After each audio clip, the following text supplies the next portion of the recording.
নিরামিষ, তাই হবে পটল আলু দিয়ে পনির দিয়ে তরকারি। চলো দেখতে থাকো কিভাবে রেসিপিটা বানাই।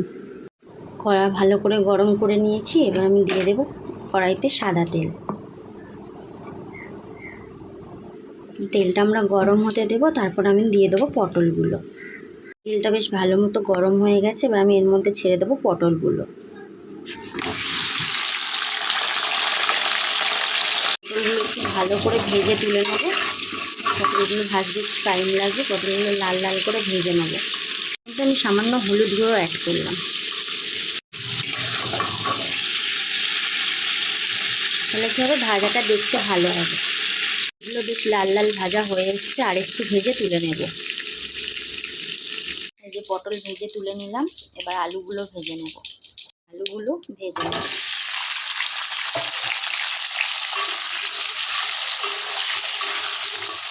আলুগুলো আমরা ভালো করে ভেজে তুলে নেব।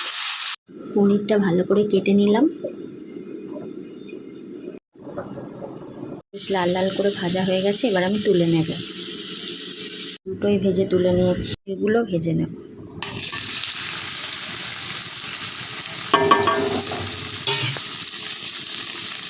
লাল লাল করে ভেজে নিয়েছি, পনিরগুলো তুলে নেব।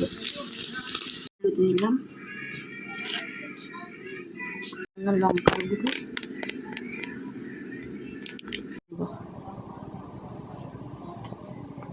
কাঁচা লঙ্কা বেটে নেব। লঙ্কা বাটাটা দিয়ে দেবো, আর লঙ্কা বাটাটার সাথে গুলে রাখা মশলাটা দিয়ে দেবো। তার মধ্যে একটু গরম মশলা দিয়ে দেবো। মশলাটা থেকে বেশ তেল ছেড়েছে, এবার আমি এর মধ্যে পটল আর আলু ভাজাগুলো দিয়ে দেবো। বেশ পটল আলুগুলো মাখা মাখা হয়ে এসছে, এবার আমি দিয়ে দেবো পনিরগুলো।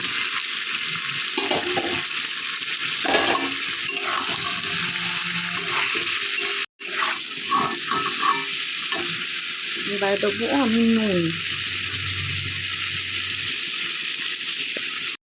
চাপা দিয়ে রেখেছিলাম,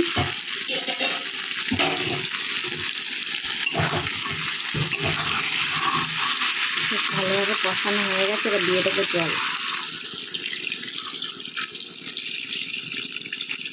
দিয়েছি, এবার কিছুক্ষণ তরকারিটা হবে। পনির আলুর তরকারি।